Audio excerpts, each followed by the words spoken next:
Parlement divin, Parlement divin est une émission de décryptage de la parole de Dieu avec appui public. Restez scotchés, car nous sommes des parlementaires et vous également. Bon après-midi, madame, messieurs, chers téléregardeurs. C'est parti pour cette autre sortie de votre émission. Histoire de la religion, mesdames, messieurs, ceci vous permet d'avoir des précisions de connaissances sur des thématiques données, bien évidemment, avec l'argumentaire des musulmans et des chrétiens, bien évidemment. Pour vous qui nous regardez, vous pouvez regarder cette émission sur la page officielle YouTube Oustaz Moussa. Vous allez découvrir cette page, vous pouvez liker, vous pouvez distribuer également, partager aux uns aux autres, afin de vivre ces bons moments de débat, un débat d'idées bien sûr, argument contre argument, mesdames, messieurs, verset coranique contre verset coranique, et même verset biblique contre verset biblique. Tout ceci a fait que j'ai été vérité pour ceux qui jusqu'à présent n'ont pas compris, n'ont pas su appréhender la véracité de ce qui est dit. Ils peuvent se connecter sur YouTube, je l'ai dit tantôt, page Oustaz, vous tapez Oustaz Moussa, YouTube, vous allez tomber sur ce débat. Je me rappelle que nous sommes ici, la personne qui nous abrite n'est autre que Doudou Business, comme j'aime l'appeler, Doudou Fashion. C'est elle qui nous abrite ici, bien évidemment, avec plusieurs gérants qui sont dans sa structure, notamment Nzié. Nzié qui est différent du pasteur Nzié, il faut bien le relever et bien également savoir qu'il y a un Nzié dans le sud, un Nzié dans le centre. C'est aussi ça. Mesdames et messieurs, tout de suite, nous allons planter le décor pour revenir à ce que je le disais tantôt. Ils sont déjà sur ce plateau avec moi, de la gauche vers la droite. Le pasteur Nzié est déjà là. Pasteur Nzié, bon après-midi, bienvenue à cet autre débat. Bon après-midi SP, bon après-midi, n'est-ce pas, à mes co-panélistes. Bon après-midi au quartier Essos, bon après-midi à tous ceux-là qui aiment, n'est-ce pas, ces débats que nous faisons.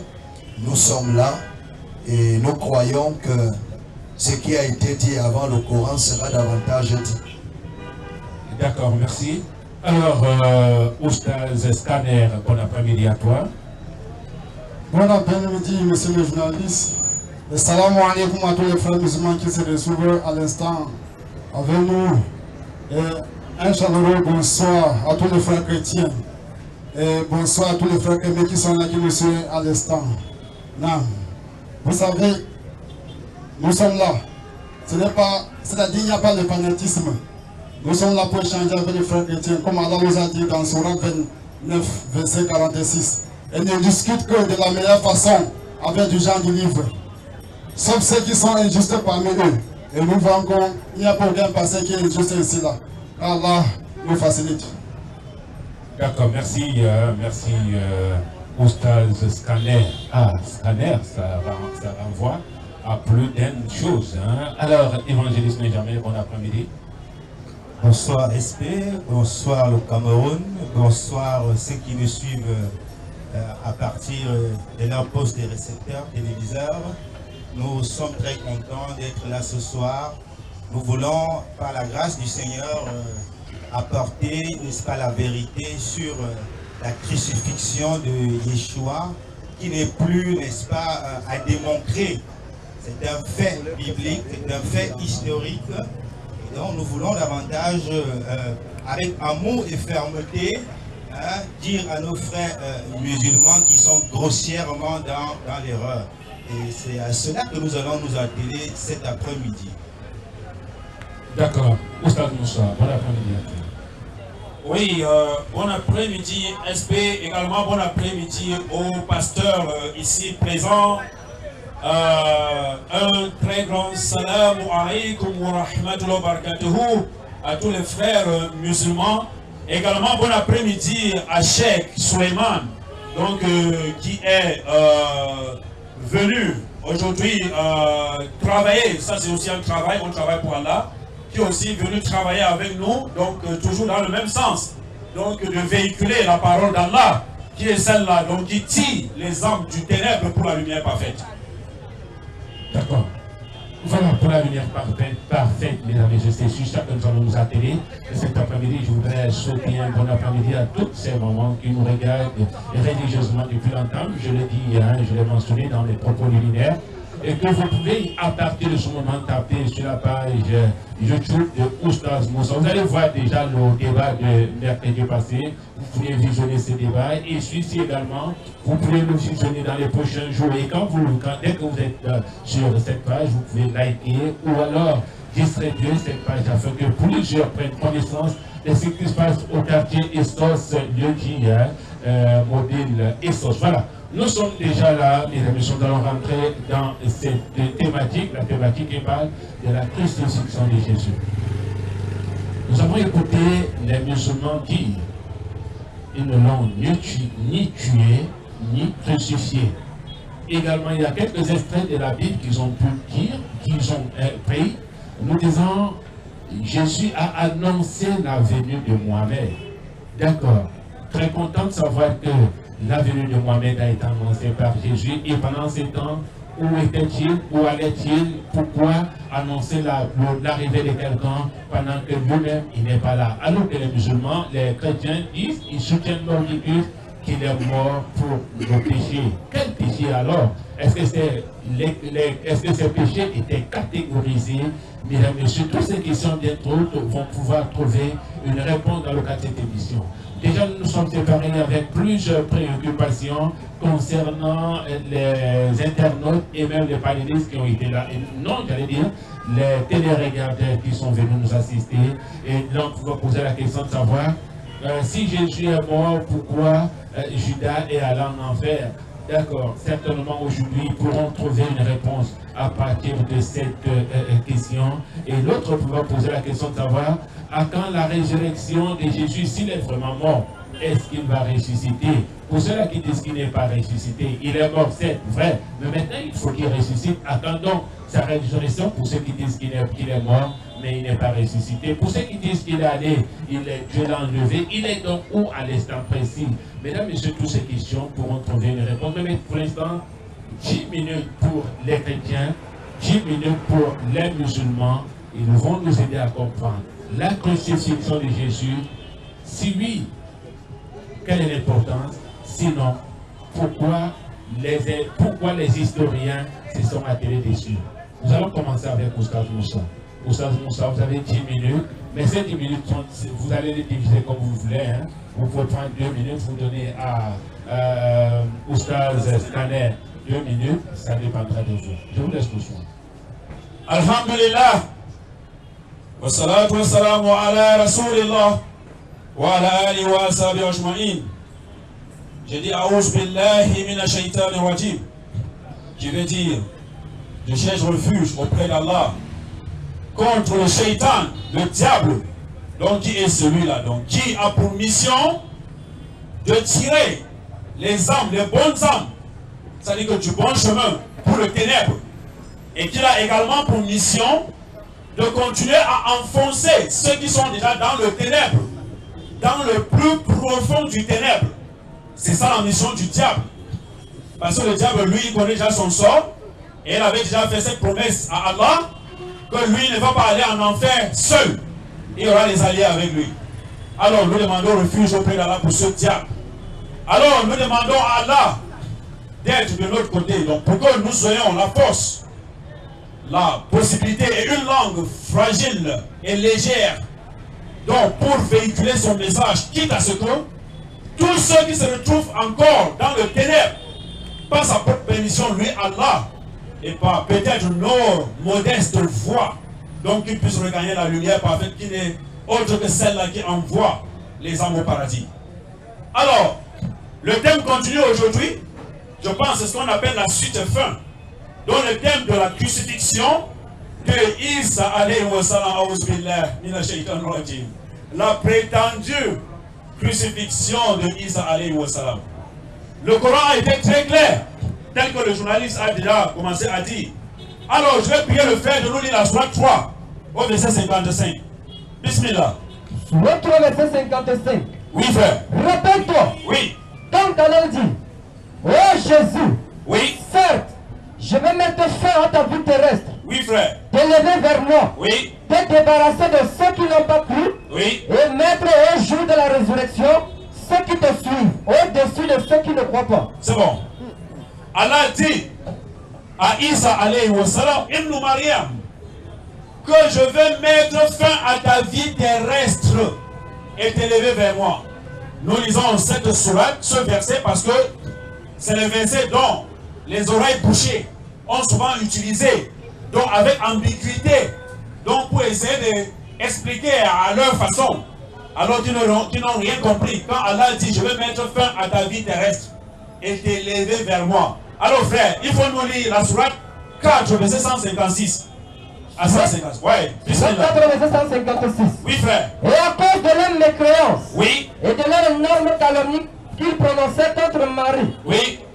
et à cause de leurs paroles, Oui. nous avons vraiment tué le Christ, Oui frère. Jésus, Oui. fils de Marie, Oui. le messager d'Allah. Oui. Or, ils ne l'ont ni tué, Oui. ni crucifié. Ils ne l'ont ni tué ni crucifié. Vas-y frère. Mais, Oui. ce n'était qu'un faux semblant. Ce n'était qu'un faux semblant. Et ceux qui ont discuté à son sujet Tous ceux-là qui ont parlé par rapport à crucifier Jésus là, sont vraiment dans l'incertitude. personne ne connaît ce qui s'est passé. Ils n'ont rien en termes de connaissances. Ils ne Ils peuvent pas vous justifier quelque chose. Vas-y frère. Ils n'en ont aucune connaissance certaine. Ils ne connaissent rien. Ils ne font que suivre des conjectures. Ils font que conjecturer. Et ils ne l'ont certainement pas tué. Ils n'ont pas tué Jésus. Mais Mais Allah l'a élevé vers c'est nous. pour cela que nous avons dit tout à l'heure que Allah a dit, je vais mettre fin à ta vie terrestre et t'élever vers moi. Donc vous avez vu donc cette similarité.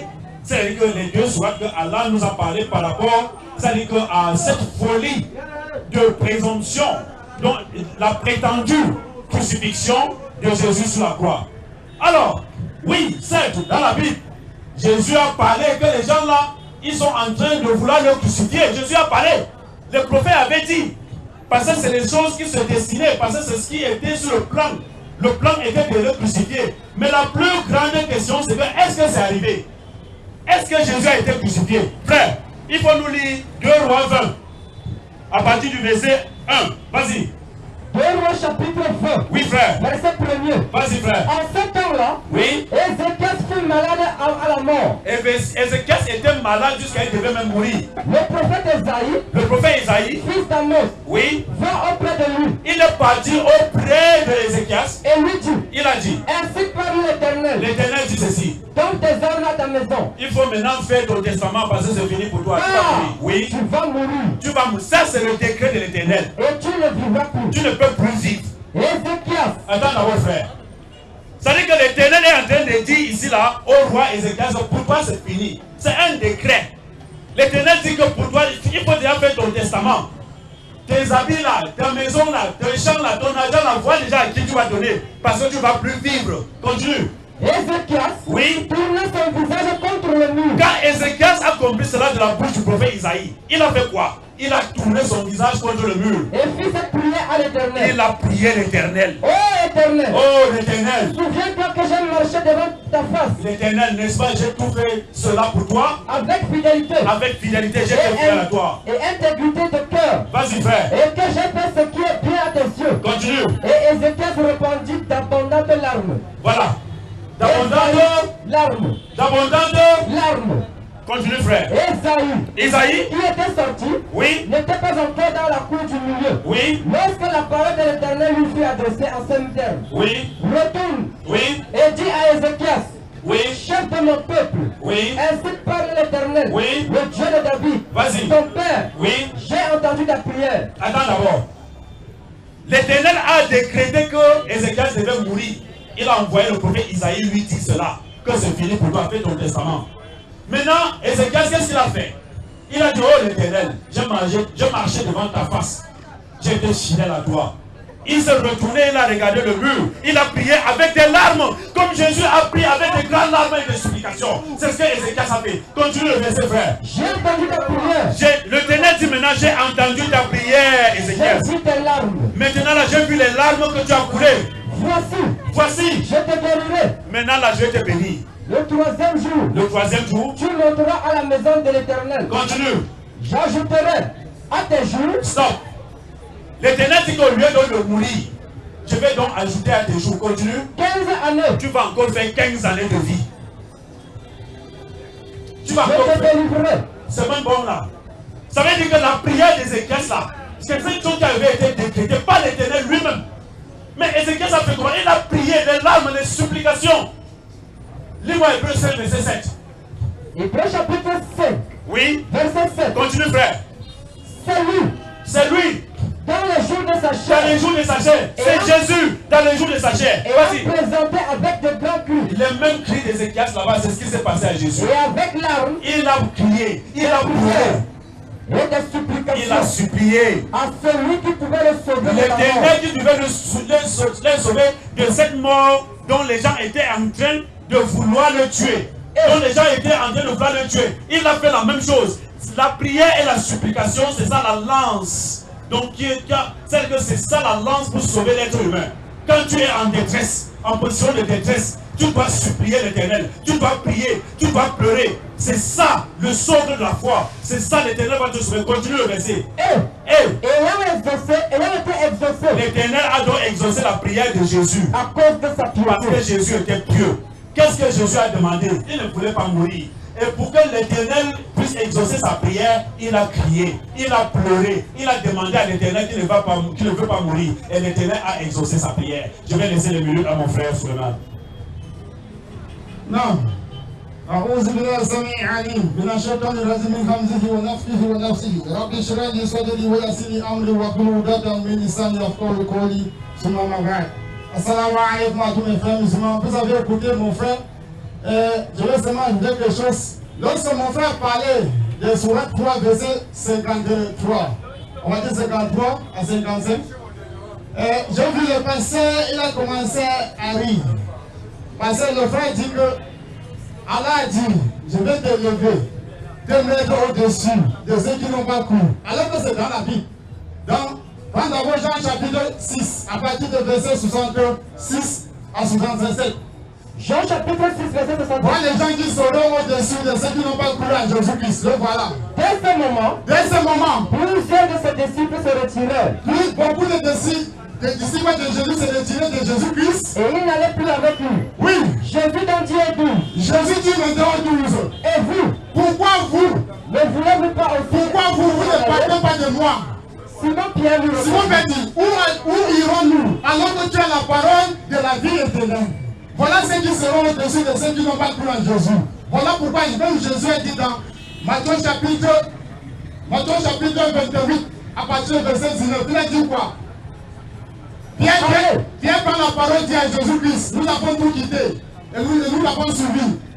Quel sera-t-il de nos récompenses? Jésus dit, voici pour nos récompenses. Lorsque le Fils de l'homme sera assis au devant de toutes choses, lorsque le Fils de l'homme sera assis dans son royaume, dans son trône, vous les 12 qui m'avez suivi, voici les 12 qui seront au-dessus de ceux qui n'ont pas cru en Jésus. Vous les 12 qui m'avez suivi, vous serez assis sur le même trône. Et vous jugez les 12 tribus de la maison d'Israël. Il n'y a même pas un Camerounais d'abord. Ça c'était un Camerounais d'abord, pour le faire. Mon frère, prends-moi d'abord, comme nous sommes sur la prédiction, prends-moi d'abord Somme chapitre 145 à partir du verset 17. Somme chapitre 145. Oui, avant de lire d'abord. Vous savez, lorsque Jésus est venu, pourquoi Jésus va mourir? Le frère m'a dit, parce que dans la Bible, Jérémie chapitre 17, verset 5 nous dit quoi? Maudit soit l'homme qui se confie dans la chair. Et son cœur est détruit de l'Éternel. Maudit soit cet homme-là qui se confie dans la chair de l'être humain pour être sauvé. Et maintenant, virgule 7, on dit quoi? Dans Ésaïe chapitre 17, dans Jérémie chapitre 17, virgule 7, il dit quoi? L'Éternel dit, béni soit l'homme qui se confie dans l'Éternel. Qui se confie dans l'Éternel. Bon, le frère, il va nous dire pourquoi Jésus va mourir. Et lorsque Jésus est arrivé sur cette terre, il a fait un prière de ne pas mourir, comme mon frère dit. Dans Luc, verset chanson, dans Luc chapitre 22, à partir du verset 41 à 43, Jésus-Christ se loin d'ange de Père dit, Père, s'il est possible que ce coup-là n'arrive pas sur moi, mais pas comme je veux, mais comme toi tu veux. L'ange de l'Éternel est descendu pour les fortifier. Avant que je ne parle encore, je vais vous expliquer. Maintenant, Jésus dit quoi? Père, s'il est possible que ce mot-là n'arrive pas sur moi, nous voici quoi? Le désir de Jésus-Christ était quoi? Il n'est pas mourir. Maintenant, l'Éternel va nous dire maintenant dans Somme chapitre 145, verset 17. Non. L'Éternel est juste dans toutes ses voies. L'Éternel est juste dans toutes ses voies. Et miséricordieux dans toutes ses œuvres. Oui. L'Éternel est près de tous ceux qui l'invoquent. L'Éternel est près de tous ceux qui l'invoquent. Jésus qui s'est parti invoquer qui? L'Éternel. Continue. De tous ceux qui l'invoquent avec sincérité. Jésus qu'il avait là, il avait quoi? La sincérité dans le jardin de Gethsemane. Il avait la sincérité. Il accomplit le désir de ceux qui le craignent. Stop. On rentre maintenant sur Luc. Le désir de Jésus qui c'était quoi sur Luc chapitre 22 à partir du verset 43. Luc chapitre 22. À partir du verset 41. Verset 41. Le désir. Puis, il s'éloigna à la distance d'un jet de pierre. Oui. Et s'était mis à genoux. Non. Et il pria. Oui. Disant. Oui. Père. Oui. Si tu voulais éloigner de moi cette coupe. Oui. Toutefois. Oui. Que ma volonté ne se fasse C'est bon. Père, si tu voulais éloigner de moi cette coupe. Alors que dans son chapitre 145, verset 18, il dit quoi? L'Éternel accomplit le désir de tous ceux qui le veulent avec la sincérité. Ouais. Le désir de Jésus qui c'était quoi ici sur le verset là? De ne pas mourir. Voilà pourquoi il est parti faire la prière. Voilà pourquoi Dieu dit quoi? Il a accompli quoi? Le désir de tous ceux qui le veulent avec la sincérité. Et j'attends tout le passage, tous les versets qu'ils vont prendre pour la confession. Je vais les donner le contraire. D'accord, merci. Merci, mesdames et messieurs. Première prise de parole des musulmans. Ils ont fait 14 minutes. 14 minutes, c'est-à-dire 14 minutes. Nous allons donc diviser les 14 minutes par deux parce que c'était la première prise de parole. Pasteur Ndié, tout à l'heure vous aurez la parole. Pasteur Ndié, vous êtes sur le plateau. Tout à l'heure vous aurez la parole. Vous auriez 7 minutes. en train de lui dire qu'il manquait ce qu'il faut bien le Pasteur Ndié, vous avez 7 minutes. Et l'évangéliste a 7 minutes également. Voilà. Pasteur Ndié, vous êtes prêts? Vous prenez d'abord les 7 minutes. Hein. Voilà. Prenez le micro parce qu'il est important pour vous de vous défouler. 7 minutes. Allez-y. Oui, j'étais en train de dire tout à l'heure qu'il manque parce qu'il ne pourrait pas lire les peurs. Moi, plutôt, j'étais sur ce que leur Coran déclare, que je veux mettre fin à ta vie terrestre. Lui, il dit que suivi. Il faut se repentir. Et c'est ça que je vous dis tous les jours. Donc, je dis ceci. Ils venaient de démontrer. Ils choquent beaucoup. Ils venaient de démontrer que ce sont les apôtres qui ont suivi Jésus. Toi, regarde ce que ton Coran dit. Dans la sourate 8, verset 64, il est dit: ô prophète, Allah essaie des croyants qui te suivent te suffisent. Ceux qui te suivent te suffisent. Donc, autant où il est vivant. Toi, tu viens suivre Mohamed, il est déjà mort. Tu es en retard. Donc, quand tu dis des choses, lis bien ton Coran. On dit au prophète que ceux qui te suivent te suffisent. Toi, tu viens d'ajouter comment? Et de un, tu n'es même pas d'abord arabe. Puisqu'on les a envoyés en prophète arabe. Toi, tu es un Bamoun, un Camerounais. Tu fais comment pour devenir musulman? Puisqu'on dit que c'est un Coran arabe, un prophète arabe. Toi, tu n'es pas arabe. Pour commencer. Oui, pasteur, il faudra que je ressente également. Il s'agit de la crucifixion, c'est vrai? Non, j'efface d'abord. Il a dit tout à l'heure qu'il est passé, non? Ok. Donc j'efface pour lui dire que les gens qui ont suivi Mohamed sont déjà partis. Lui, il est resté. C'est ce que j'étais en train de lui dire ici. Et de deux, ce n'est pas parce que c'est le Coran qui est en train de dire. C'est-à-dire, vous voyez la corruption que je dis dans leurs histoires. Comment Allah ne dit pas que je vais t'enlever une fois? Mais Allah dit d'abord, je vais mettre fin. En français, mettre fin, c'est la mort. C'est ce que nous on connaît. Votre français arabe là, comment Allah ne dit pas, je vais t'enlever? Il dit d'abord, mettre fin. Pour commencer. Et il précise bien ta vie terrestre. Parce que Jésus a d'abord une vie céleste.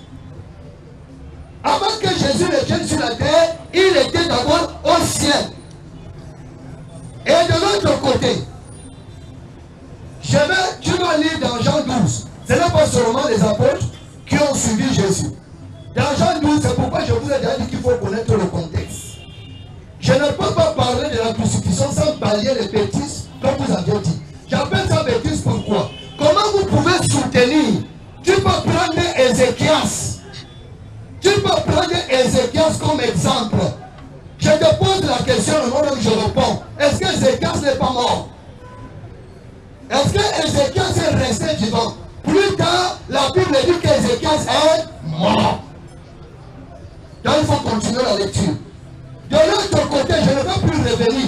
Quand quelqu'un ne veut pas croire, quand quelqu'un ne veut pas quitter l'ignorance, je ne veux pas le forcer. J'ai lu Matthieu chapitre 26 ici, où Jésus-Christ dit bien que si c'est possible, que tu éloignes cet couple. Mais toutefois, c'est pas moi qui écris le français, toutefois, non ma volonté, mais que ta volonté s'accomplisse. Voilà pourquoi on l'appelle pieux. Je ne sais pas comment je vais t'expliquer ça. Hébreu n'est que le résumé de ce qui s'est passé dans Matthieu 26. La volonté du Père était que le Fils meure. Et maintenant, le Fils dit si c'est possible. Et la Bible déclare, je m'étonne même, il y a même une chose que je m'étonne. Tu fais comment pour aller dans la Bible? Toi qui dis que la Bible est fausse. Je m'étonne comment tu peux encore prendre la Bible pour encore aller prendre les versets dans la Bible. Et pourtant, c'est toi qui dis que la Bible est fausse. Je ne comprends pas ça. Dans la Bible devient vrai quand tu vas aller chercher les versets. Mais quand on va maintenant te montrer les versets de la Bible, là il devient fausse. Vous voyez le genre que vous faites. Jésus-Christ déclare, comme Jonas a fait 3 jours dans le poisson, de même le Fils de l'homme fera 3 jours dans le sein de la terre. Dans le sein, ne me regarde pas. Tu ne connais pas la Bible. Il dit dans le sein de la terre. Ça veut dire que si Jonas a fait 3 jours dans la tombe, Jésus, donc tu dis, quand il allait élevé, il allait chercher quoi dans le sein de la terre? Il allait chercher quoi? Ce n'est pas toi qui as écrit la Bible. Le sein de la terre, c'est à l'intérieur. Vous voyez donc pourquoi vous perdez même le temps aux gens. Parce qu'il n'y a pas de débat. Toi, tu déclares que Jésus-Christ n'est pas mort et que Jésus viendra mourir et qu'il va d'abord tuer les pauvres. Moi, je te déclare que Jésus-Christ est déjà mort et ressuscité. Il est allé déjà là. Toi, tu me dis que je mens. Alors que Jésus-Christ lui-même il déclare dans Jean 10, est-ce que je ne dois pas boire la coupe que mon Père a prévue pour moi? Donc pour dire quoi? Pour dire ici là que la Bible déclare que Jésus-Christ, depuis Ésaïe 53, la Bible déclare de la mort de Jésus. La Bible dit qu'il a plu à Dieu de l'eau brisée par la souffrance et par la mort. Et Jésus-Christ lui-même quand il vient, il déclare que après sa résurrection, dans Luc chapitre 24, quand il est ressuscité, Jésus déclare, ne fallait-il pas que ce qui a été écrit de moi puisse s'accomplir? Il cite lui-même sa souffrance, sa mort et sa résurrection. Merci. Merci, Pasteur Didier. Merci, Pasteur Didier, pour cette intervention. Voilà. Évangéliste. Il a pris tous les 10 minutes. Non. Vous êtes à 14.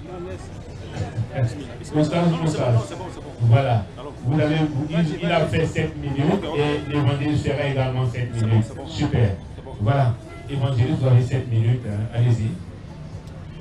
Alors, nous sommes face à un procès d'intention. Ce qu'on peut appeler ici la sorcellerie. Voilà. Dans mon vidéo, on appelle ça la sorcellerie. Parce que une chose est vraie sur la déposition de 2 ou de 3 témoins. Même dans notre société, quand vous allez là en justice, on vous demande d'apporter les preuves, n'est-ce pas, de vos assertions. Et lorsqu'il n'y a pas de preuves, alors le juge d'instruction considère que vous êtes un menteur. Et donc moi je laisse la Bible. Je prends, n'est-ce pas, les historiens qui ont vécu, n'est-ce pas, au 1er siècle, qui ont parlé de la crucifixion de Jésus. Je ne m'avais pas mes témoins loin de la Bible, auprès des gens qui ne sont ni chrétiens, ni musulmans, pour nous faciliter le débat. Parce que tout le monde ne lit pas la Bible. Mais au moins, les personnes neutres peuvent apporter un éclairage, n'est-ce pas, sur les dits de la Bible. Et nous savons tous que Jésus a vécu, n'est-ce pas, sous l'Empire romain. Il y a donc les archives romaines qui existent jusqu'à ce jour. N'importe quel chrétien, chercheur de vérité peut aller consulter, n'est-ce pas, les archives romaines qui parlent de la crucifixion de Jésus au 1er siècle. Donc je vais prendre quelques-uns de ces historiens. Je prends Tacite. Tacite, il a vécu en l'an 56. L'an 56, vous comprenez très bien que c'est le 1er siècle. Donc ce n'est pas un usurpateur, ce n'est pas un menteur. Ce n'est pas quelqu'un qui est venu 6 siècles après, qui vient raconter des histoires. C'est quelqu'un qui a vécu au 1er siècle. Donc vous pouvez voir Tacite, n'est-ce pas, dans ses écrits. Je laisse Tacite, je prends Pline le Jeune. Pline le Jeune en l'an 61, aussi parle de la crucifixion de Jésus. Vous pouvez voir les annales de Pline l'Ancien, il parle de la crucifixion de Jésus. Et je rappelle encore que nous sommes au 1er siècle. Hein, ce n'est pas quelqu'un qui vient 7 siècles après pour venir nous raconter des histoires à dormir debout. Donc, c'est un homme, n'est-ce pas, dont le témoignage est digne de confiance. Je laisse Pline l'Ancien, je prends Joseph Flavius. Joseph Flavius, c'est le plus grand historien de la Bible. Il était pharisien. Il a vécu aussi au 1er siècle, en l'an 37. Et Joseph Flavius, n'est-ce pas, parle de la crucifixion et même de la résurrection de Jésus. Et Joseph Flavius, on a même pensé qu'il était chrétien. Pourtant, c'est un juif orthodoxe. Mais dans ses écrits, Antiquité juive, il parle de la crucifixion et de la résurrection, n'est-ce pas, de Jésus-Christ de Nazareth. Je laisse Joseph, je prends le Talmud. Le Talmud, c'est un livre qui a autorité dans le judaïsme. Quand je suis juif, le livre qui est lu, qui fait autorité, c'est le Talmud. Dans le Talmud, c'est un recueil de commentaires rabbiniques, n'est-ce pas, depuis la fondation de l'État d'Israël, la sortie de l'Égypte jusqu'à, n'est-ce pas, la déportation, jusqu'à, en fait, tous les événements qui concernent l'histoire, n'est-ce pas, d'Israël. Le Talmud de Babylone dit que Jésus a été pendu au bois. Talmud de Jérusalem. Sanhédrin 43, hein, page 281. Vous pouvez aller vérifier. Ça, c'est le Talmud. Je laisse le Talmud. Je prends notre historien, Lucien. Lucien a vécu 125, un peu plus tard après Jésus-Christ. Et Lucien dit que Jésus-Christ a été crucifié sous Ponce Pilate. Vous pouvez aller voir ça, n'est-ce pas, dans son livre, dans Arbémas, hein, page 206. Je laisse celui-là. Je peux encore prendre qui? La liste est tellement longue que je ne peux pas tout vous lire. Voici des gens qui ne sont ni chrétiens, ni juifs, ni musulmans, qui nous parlent de la crucifixion de Jésus. Et curieusement, un livre qu'on appelle le Coran, 600 ans plus tard, il nous dit que ces gars sont tous des menteurs.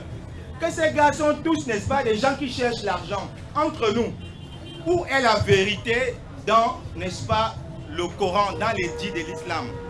Vous voyez que nous avons affaire ici à de la falsification. Nous avons affaire ici à de la mauvaise foi. Et vous avez écouté le passage qui a cité quelques passages de l'Écriture. Moi, je ne vais même pas rentrer dans la Bible. Je vais prendre des gens pêle-mêle, hors de la Bible, qui parlent de la crucifixion de Jésus. Parce que Jésus est un personnage historique. Un personnage historique, ça veut dire que Jésus, n'est-ce pas, est né quelque part. Il a une famille. Il y a donc des archives. Même vous là où vous êtes là, vous avez un acte de naissance. Quand vous mourrez, on déclare votre mort quelque part là. Hein? Il y a un officier, n'est-ce pas, qui signe quelque part ce qu'on appelle un acte de décès. Ça existait au temps de Jésus. Donc toutes ces archives existent. Bon, quand les musulmans viennent nous dire que Jésus n'a jamais été crucifié, les juifs disent que Jésus a été crucifié. Quel témoignage est digne de confiance? Qu'est-ce qu'on va croire et ne pas croire? Je crois que le choix est vite fait. Va-t-on croire aux inconnus ou croire aux gens de la maison? Voyez-vous comment le Coran veut faire des affirmations mensongères, n'est-ce pas, sur des faits. Quand on parle de faits, on parle de preuves, ce qui est palpable. Et j'ajoute un autre élément, une preuve archéologique. En 1970, le professeur Yadin, qui est un archéologue, va découvrir, n'est-ce pas, à côté du tombeau, parce que le tombeau de Jésus existe à Jérusalem. Celui qui doute peut aller voir. On ne peut pas parler du tombeau de quelqu'un qui n'a jamais été mort. Son tombeau existe jusqu'à ce jour. Le professeur Yadin donc a découvert dans ses preuves de ses recherches archéologiques, n'est-ce pas, un ossuaire. Et sur cet ossuaire était écrit, n'est-ce pas, Jacques, frère de Jésus, en hébreu. Et cette découverte a apporté davantage de preuves, non seulement historiques, mais archéologiques, sur la mort de Jésus. Merci. Donc, voyez-vous, merci, évangéliste. nous devons dire la vérité à nos frères musulmans. Nous revenons tout à l'heure, le temps pour Oustaz Moussa de prendre la parole. Là, c'est pour... déjà que nous avons eu plusieurs préoccupations, plusieurs questions qui ont été posées lors que nous séparions, c'était mercredi passé. Nous allons revenir un temps soit peu sur ces questions. Mais avant de revenir sur les questions, je vais donner 2-3 minutes à Oustaz Moussa. Voilà, 3 minutes. Ces 3 minutes également, je vais donner ces 3 minutes au pasteur pour essayer, pour élaguer quelques petites zones d'ombre. Et nous allons revenir sur le questionnaire. Oustaz Moussa, vous avez 3 minutes. Alhamdulillah, nous avons tous compris. Parler, chacun peut parler. Mais dire quelque chose de bien, c'est ça qui est vraiment difficile. Tout ce que les pasteurs ont dit ici, là, est-ce qu'il y a un seul verset qu'ils ont donné donc qui soutient vraiment la crucifixion de Jésus? Que ça commence par eux-mêmes d'être honnêtes. Alors, puisque la Bible est un recueil, c'est un rassemblement des Écritures. Je veux voir, je veux que les pasteurs notent cette question. Je veux voir dans la Bible un passage, un seul verset de la Bible où l'Éternel a confirmé la crucifixion de Jésus. Puisque la Bible c'est un recueil, et c'est une histoire passée, là où l'Éternel a dit, que ce soit les épîtres de Paul ou de n'importe qui, où l'Éternel dit oui, Jésus a été bel et bien crucifié. Je veux voir ce verset là. Et dire que Jésus a été crucifié, c'est connaître mal Jésus. Vous connaissez très mal Jésus. Donc vous pensez que vous avez fait l'école avec lui. Je veux que mon frère me lise Luc 24, verset 13. Non, commence d'abord par Matthieu 17, verset 2. Matthieu chapitre 17, verset 2. Vas-y frère. Il fut transfiguré devant eux. Oui. Son visage rempli, oui, resplendit comme le soleil. C'est bon, attends là. On dit que Jésus s'est transfiguré. La transfiguration c'est quoi? Ça veut dire qu'il a changé son visage. C'est quelqu'un qui pouvait changer son visage à tout moment. L'Éternel lui avait donné ce pouvoir-là, cette possibilité-là. On dit qu'il se transfigurait. Continue frère, lis-moi Luc 24, verset 13. Luc chapitre 24, oui, verset 13. Bismillah.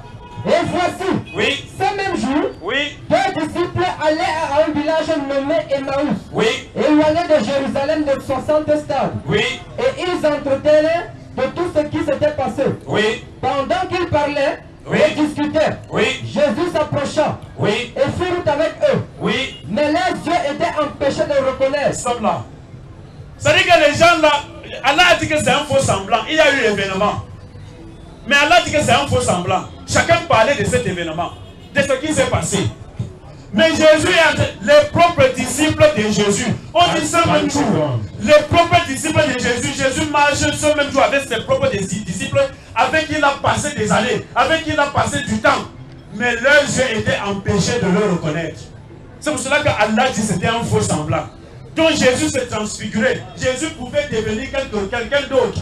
Et que les yeux des gens pouvaient empêcher de le voir. C'est pour cela que quelqu'un pouvait bien être crucifié, mais qui n'est pas Jésus. Le Oustaz va continuer et nous allons revenir avec cet enfant et vous démontrer cela. C'est vos 3 minutes. Il y a donné 3 minutes par secteur. Il n'y a pas de problème. Maintenant, les 3 minutes, c'est au pasteur Zier. Après, c'est là que nous allons revenir sur les questions. Dans le même chapitre 24, commence la lecture à partir du verset 45.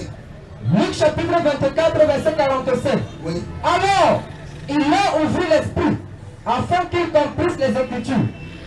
Et il leur dit, ainsi, il est écrit que le Christ souffrirait, et qu'il ressusciterait des morts le 3e jour. Et que la repentance et le pardon des péchés seraient prêchés dans son nom. Ça va comme ça. J'ai déjà épuisé mes 3 minutes. Ok. Voilà, vous pouvez continuer parce qu'il y a encore 1 minute et demie. 1 minute et demie. Jean 20 à partir du verset 24. L'un des 12, Thomas, surnommé le jumeau, n'était pas avec eux lors de la venue de Jésus. Les autres disciples lui dirent, nous avons vu le Seigneur. Mais il leur répondit, si je ne vois pas les marques des clous dans ses mains, je ne mets pas mon doigt à la place des clous. Si je ne mets pas la main dans son côté, je ne croirai pas. 8 jours plus tard, les disciples étaient de nouveau revenus dans la maison. Cette fois-ci, Thomas était avec eux. Jésus vint alors que les portes étaient verrouillées. Il s'était au milieu d'eux et dit, que la paix soit avec vous. Puis il dit à Thomas, place ton doigt ici. Vois mes mains. Avance ta main et mets-la dans mon côté. Ne sois donc pas incrédule, mais crois. Thomas lui répondit, mon Seigneur et mon Dieu. Parce que tu m'as vu, tu crois, lui dit Jésus. Heureux celui qui croit sans avoir vu. Voici Jésus qui vient de donner les preuves de la crucifixion. Thomas n'était pas là. Il dit à Thomas, viens voir, viens vérifier. Sois un témoin. Et Thomas vérifie, il se met à genoux, il se met à pleurer. Merci. Je ne sais pas quelle preuve vous voulez, Oussaz. Merci évangéliste. Nous allons maintenant passer au questionnaire, des questionnaires. Il y a plus de questions. Nous allons commencer par la question qui a été posée par un frère, c'était un pasteur. Je crois que c'était de toute façon, la question a été posée aux musulmans. Les musulmans concernant la crucifixion de Jésus. Voilà. La question était de savoir, vous dites qu'il n'est pas mort, mais vous dites quand même qu'il a été annoncé par Jésus. Je ne sais pas, il avait avancé un verset. Voilà, Jésus dit, là où Jésus disait, il faut que je m'en aille. Si je m'en vais, le consolateur ne viendra pas. S'il est donc dit d'une manière claire qu'il faut que je m'en aille, parce que s'il ne m'en va pas, le consolateur ne viendra pas. Alors, Jésus devait aller où? C'est la question qui a été posée. Nous allons commencer par cette question-là. Oustaz Moussa. Non, tout va bien. Nous laissons le soin à Oustaz Scanner. Voilà. Le téléregardeur a posé une question simple. Vous dites, Jésus n'est pas mort, mais vous soutenez quand même que la venue de Mohamed a été annoncée dans la Bible. Et selon qu'il est écrit, il faut que je m'en aille, parce que s'il n'en veut pas, le consolateur ne viendra pas. Le consolateur qui est Mohamed, bien sûr. Alors, si j'ai parti, c'était pour vous. Non. Jésus, dans le Coran, Sourate nous dit dans le verset 156, nous dit, Allah a élevé Jésus-Christ de lui. Jésus partait où? Parce qu'il savait qu'Allah devait lui enlever de lui. C'est là où il partait. Voilà pourquoi il a condition dans Jean chapitre 16 à partir du verset 7. Il dit, il est avantageux pour vous que je m'en aille.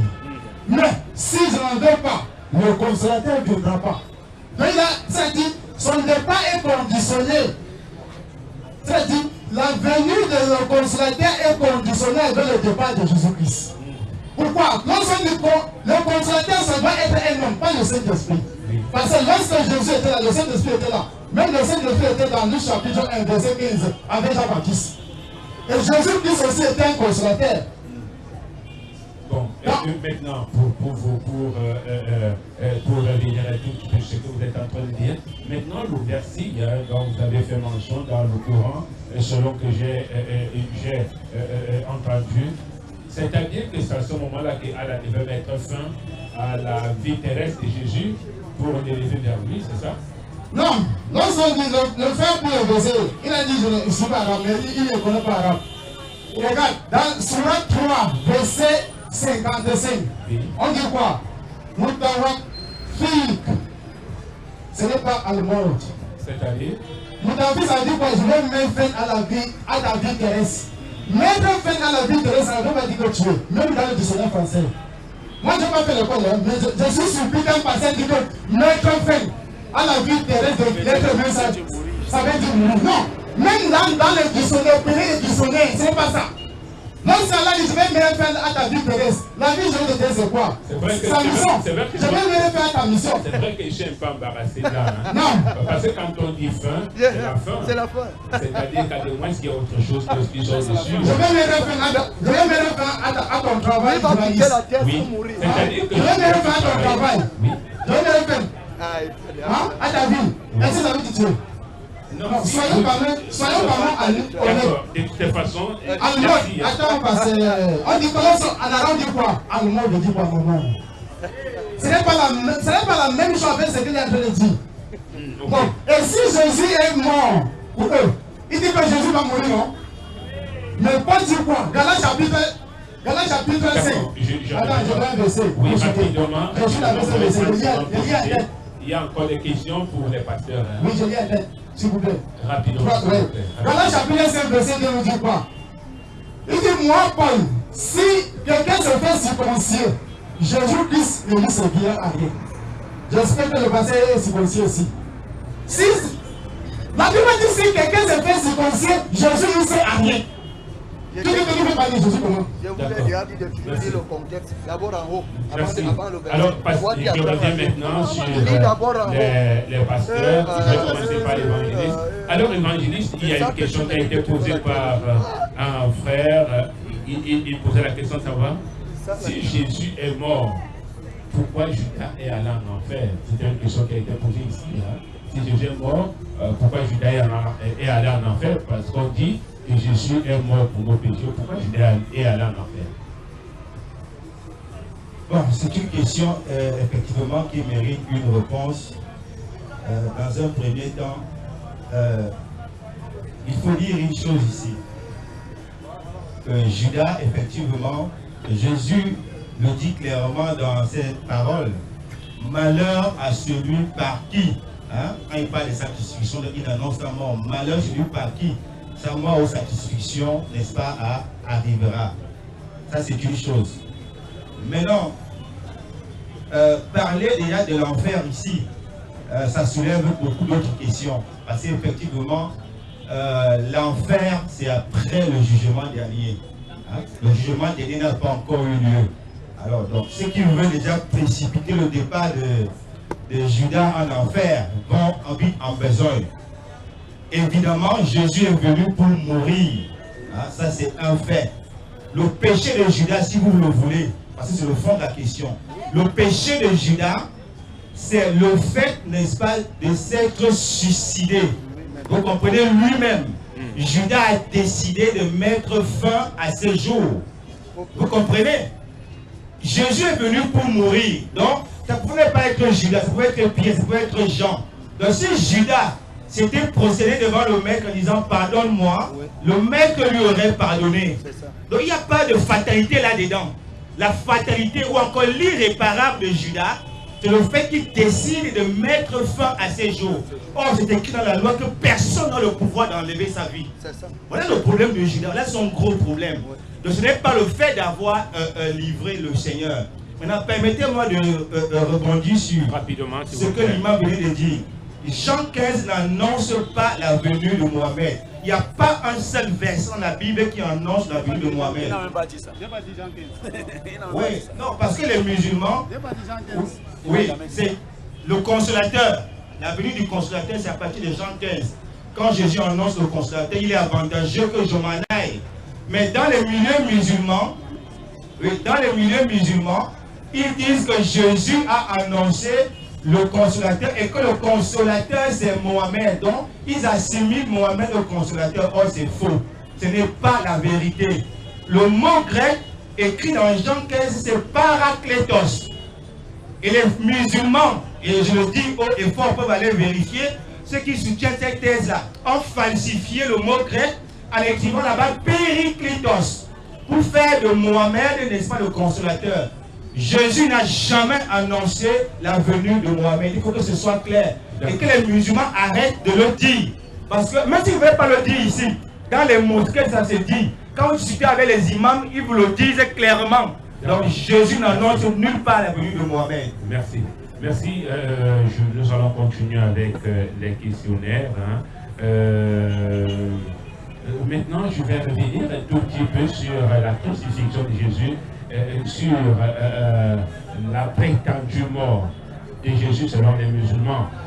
Vous disiez, j'ai cru entendre tout à l'heure, que c'était un faux semblant. Mais il y a eu une orchestration de la mort de Jésus. En fait, il y avait un complot autour de la mort de Jésus. Alors, comment peut-on expliquer qu'il y a eu un complot et que ce complot-là se soit soldé par un fait négatif, Oustaz Moussa. Ok, j'espère que j'aurai même au moins 5 minutes pour expliquer cela. Je vous laisse poursuivre de vous faire, parce que tout à l'heure, après, nous allons passer au pasteur Ndié. On va aller vite. Alhamdulillah. Mon frère, rapidement. Il faut nous lire Matthieu 26, 22. Rapidement, pardon. Matthieu chapitre 26. Oui. Verset 22. Bismillah. Il fut profondément attristé. Oui. Et chacun s'est mis à leur dire, oui. Est-ce moi, Seigneur? Il répondit, celui qui a mis avec moi la main dans le plat, oui. c'est lui qui me livrera. Voilà. Ok. Autrement dit, pour aller vite, il est en train de maudire, donc c'est lui qui va le livrer. Et il dit, malheur à celui-là, quand il sera mieux pour celui-là qui ne soit même pas né. Ça, c'est ce qu'il a dit. Maintenant, nous allons voir ce qu'on appelle le faux semblant. Et nous allons voir nous-mêmes qui est le faux semblant. Ça veut dire que Jésus ici est en train de traiter Judas d'injuste.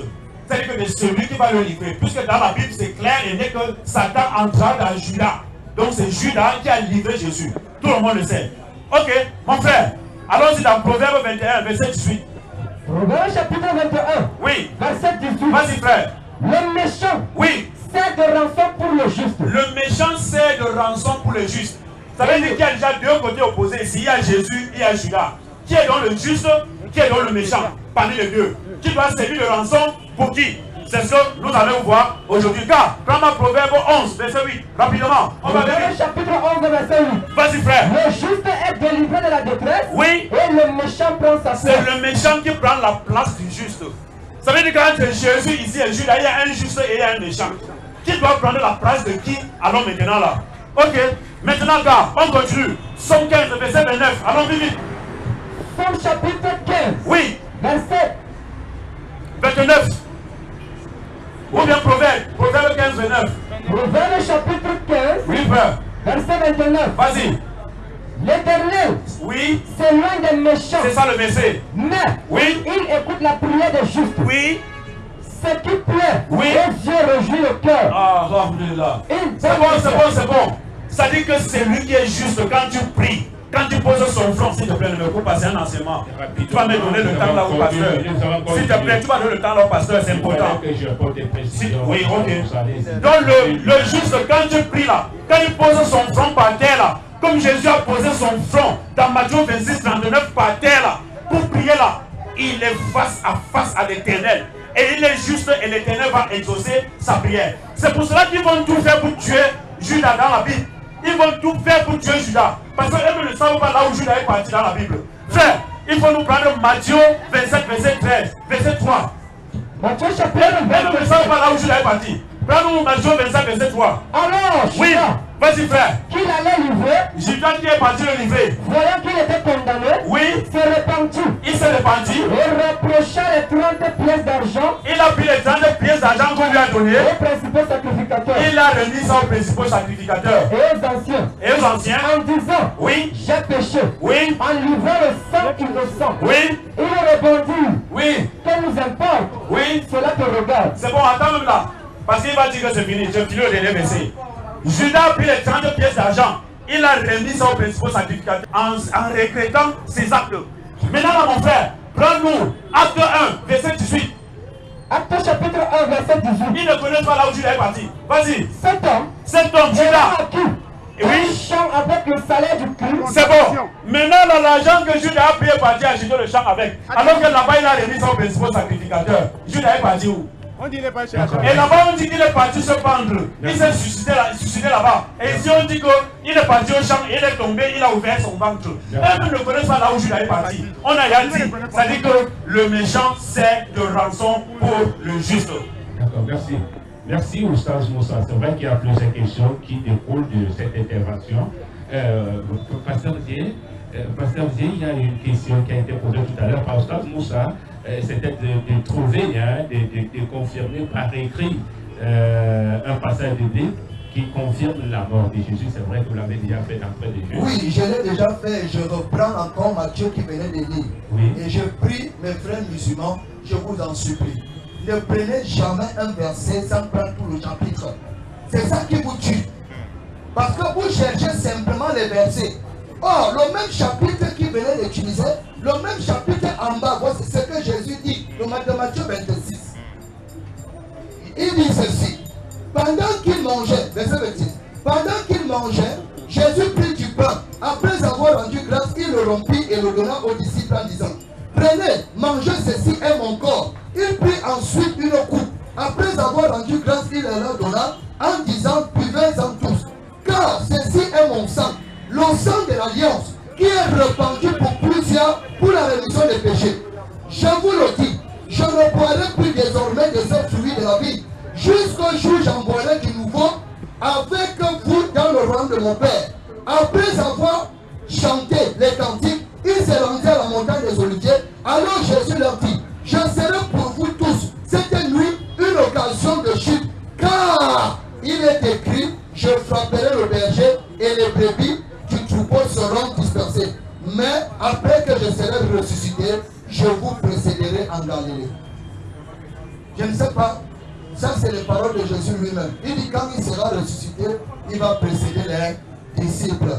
Nous avons lu là-bas où il a monté les marques des clous. Nous on est pas allé dans Proverbe pour aller chercher le juste et le méchant là-bas. Je croyais qu'il devait avoir un verset où Jésus dit, Judas, toi et moi on va faire un semblant, hein.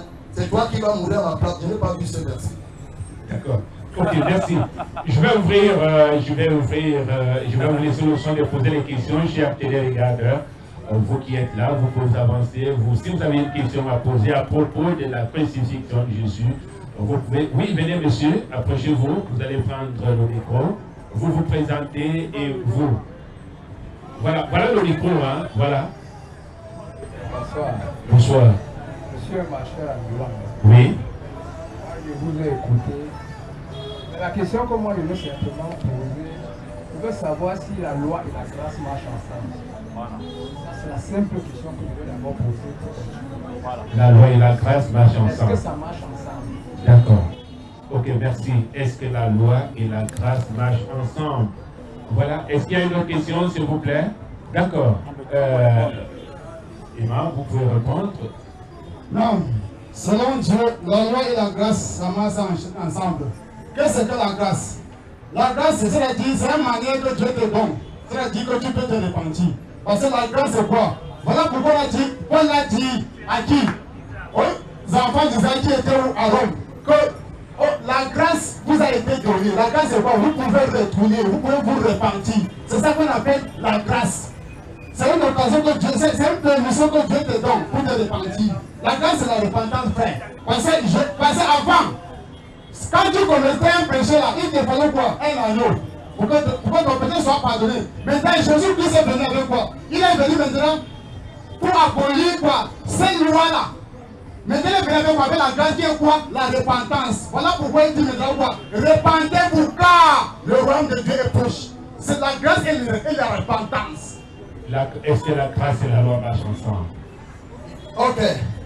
Jésus a d'abord déclaré dans Jean 1, il a dit, Moïse, la loi a été donnée à Moïse.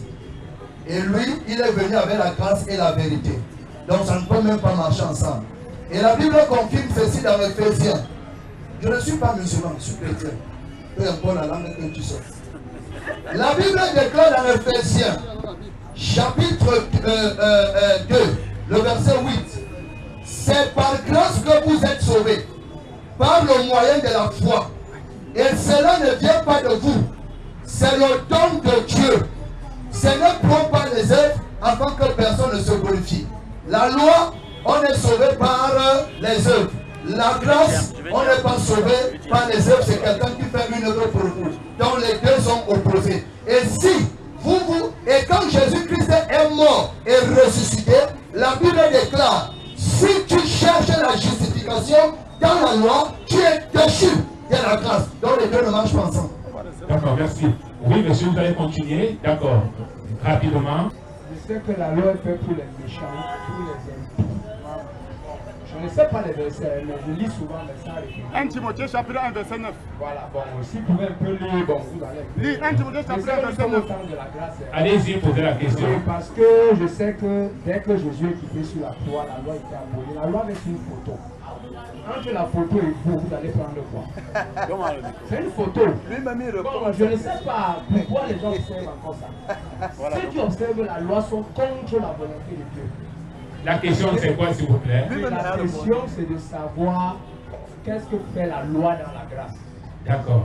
Frère, la question que tu as posée, c'est une très bonne question. J'ai supplié pour qu'on me donne le micro. Même dans l'islam, il y a la grâce. Parce que Allah a la loi et Allah a la grâce. La grâce de Allah, c'est quoi? C'est qu'il t'accorde sa grâce par rapport aux efforts que toi tu fais. C'est lui qui fait les efforts sur le sentier d'Allah et c'est lui qui ne fait rien parce qu'il y a une grâce qui existe là. Vous n'êtes pas pareil. Ça dit que moi j'ai prié et je pêche. Dans la nuit je prie, je dis à Allah pardonne-moi. Allah va me faire sa grâce pour pardonner mes péchés. Et c'est dans la prière qu'il va pardonner ces péchés-là. Lis-moi Matthieu 5, verset 17. Matthieu chapitre 5, verset 17. Vas-y frère, ça c'est le Nouveau Testament. Ne croyez pas que oui, je suis venu abolir la loi oui, ou les prophètes. Jésus dit, il ne faut pas croire qu'il est venu abolir la loi, ni encore moins les prophètes. Vas-y. Je suis venu non pour abolir, oui, mais pour accomplir. Il est venu pour accomplir parce que Jésus gênait. Ramadan qu'on fait là, Jésus faisait. Adam, ablution qu'on fait là, lui il a fait ablution avec ses disciples. Temps d'assignation. Tout ce que nous on fait là, Jésus lui il a fait là. Continue. Car, oui, je vous le dis en vérité. Je vous le dis en vérité. Tant que le ciel et la terre, tant que le ciel et la terre ne passeront point, ce n'est pas passé là. Il ne disparaîtra pas de la loi. Même un cheveu de la loi. Un seul iota. Et un iota de la loi. Continue. Jusqu'à ce que tout soit arrivé. Continue frère. C'est lui donc. C'est lui qui supprimera l'un de ces. C'est lui qui va tenter et avoir l'audace de supprimer une seule virgule de la loi. Et qui enseignera aux hommes. Et qui va enseigner aux hommes de l'enlever aussi. Sera appelé le plus pécheur. Il va aller en enfer directement. Donc on passe aujourd'hui. C'est bon, c'est bon, c'est bon. Merci. J'ai répondu à ta question. Merci. Maintenant, notre dernière question de ce marchand ambulant. Oui.